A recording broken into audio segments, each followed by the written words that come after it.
Greetings, friends. Touching base. Today is like my fourth or fifth time doing EMDR trauma therapy. I'm gonna give you the quick and dirty how it went. This last week has been hard. It's been hard.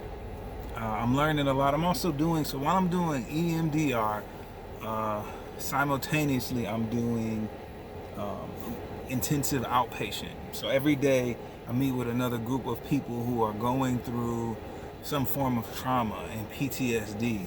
And it is very, very traumatic. It is very hard. There's things that people have gone through that I would not wish on my worst enemy. And there are things that people suffer from as a part of that I wouldn't wish on my worst enemy. And I'm someone that tend to just don't make enemies. I try to make friends with a lot of people. So speaking of that, scripture says when the ways of a man, a human, are pleasing to the Lord, he makes even his enemies at peace with you. So seek peace. Seek peace, which takes grace, which takes humility, which takes, I feel I'm right, but I'm willing to be wrong, or I'm willing to, be humble, So anyways, back to EMDR. This last week has been hard because I'm walking through stuff when my dad came up. So when you go through EMDR, your brain, they do and your eyes follow. And that process, EMDR, eye movement desensitization reprocessing, that mimics your body's REM cycle. Usually people, when they're sleeping, your body processes things, which is one of the reasons we have dreams. Your body processes things that it can't normally while you're awake because parts of your brain are in control. And so when you sleep, those parts shut down or calm down, quiet down, and then the part of your brain that processes anything is taking over, so that your brain knows can be restored. You have peace. This is normally why people feel better after a nap. You had a really traumatic or dramatic day. Usually taking a nap feels better because the parts of your brain that are focused on decision making and alertness and survival and fight and flight, those things kind of quiet down, and a part of your brain that processes those things take over, and you feel a lot better because your fight or flight, your nervous system is not charged because of something you went through.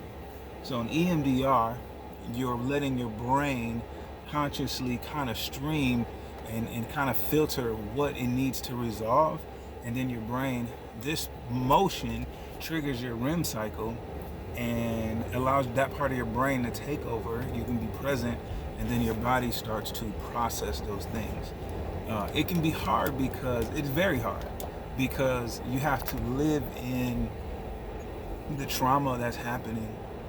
And so for me, things with my father came up, things with, even between it, like between EMDR sessions, it's pretty tough because your brain is still processing. A day later, a couple of days later, it gets easier as you go, but sometimes you're still processing the therapy. And so for me, again, and after, like between, now that your brain has space to deal with, okay, we got this out the way, now we got other things to start working on. So memories you probably didn't know you have will come up, will probably come up. Traumas you didn't know you have. Things that you didn't know, and you're like, wow, but it's because it's a priority to your brain that needs to resolve it. It needs to work through it. So again, for me, things with my father came up, things with my mom came up, things in my old relationships came up. I'll probably save more of the details for the next video. Actually, you know what? We'll share them right now. So one of the things is what would happen, one of that kind of came up in between is like, and it's while you're processing, let's say give yourself a couple of days, and it is not easy because your brain is tired because it is reprocessing, and then your body is still in this flight or flight because it's trying to understand, kind of like a forensic situation, a forensic scene. Your brain is going, okay, every little detail your brain is calculating it and trying to process that, and it's not easy.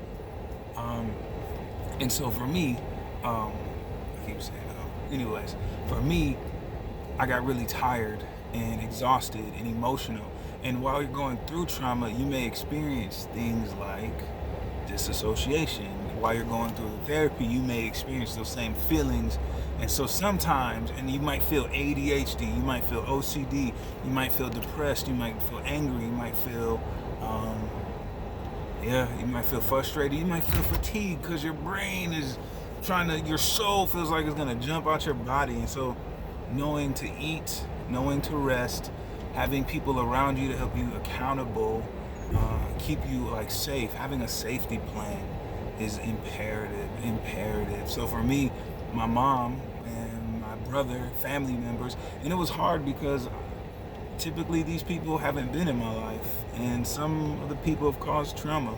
My mom has caused some of the trauma that I've suffered through, but God, who protected me through it, reminds me to be forgiving and graceful. And forgiveness, I think forgiveness is a huge part of trauma therapy.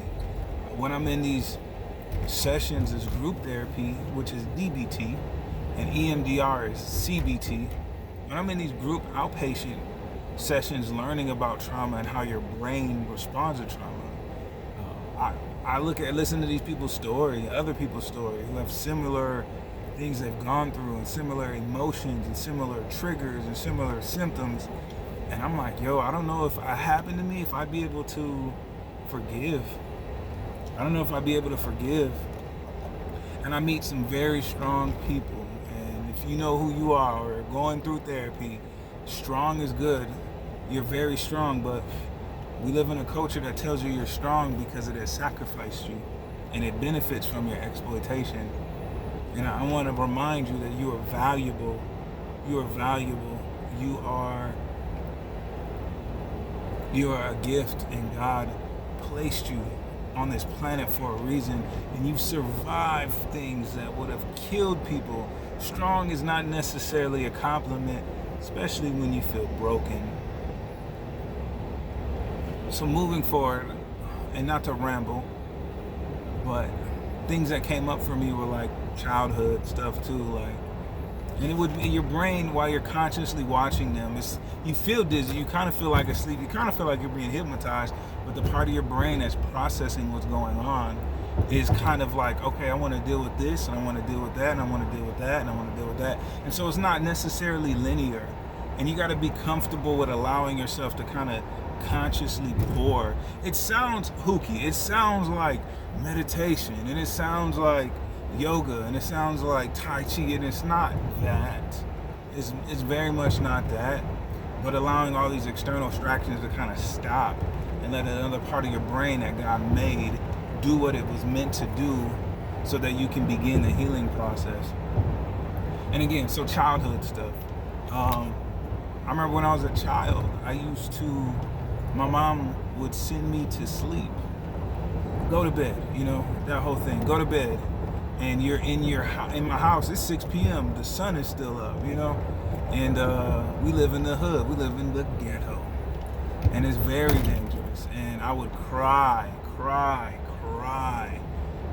myself to sleep. And what I'm learning is there was this deep hopelessness that was created by just crying your guts out as a child, being afraid. So I would say this: if you have a child that is afraid of the dark, or afraid to be alone, or afraid of whatever, like sending them to bed can be solitary confinement. It could be the equivalent of trauma, and that's what I've suffered through with my mom many times. And in those times, the things that have happened before, like I know that I was burned by a cigarette from somebody, like somebody put a cigarette out on me. I banged my head a bunch of times, and other stuff like being molested, sexual stuff. Like when you're a child and these things that you cannot communicate, you're kind of shut away and locked away with this pain and this fear by yourself. And so I would again say, don't It teaches you to be alone. It teaches you to isolate. It teaches you to, and so I grew up in that place, and more things that come up, like with me and my mom and my brother. Like, I was the oldest, and my mom treated my brother very different than how she treated me. And that process of me learning to trust my mom now, and who's my mom has been a champion.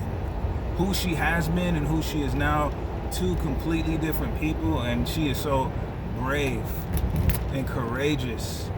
And there's a lot I'm learning about myself from her, but it's hard because there's things that she has done that she doesn't have an answer for.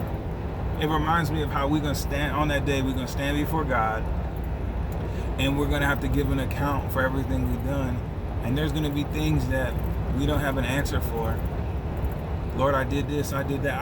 As much as I'm a victim, I know that I'm probably someone's big bad wolf. I'm sure of that.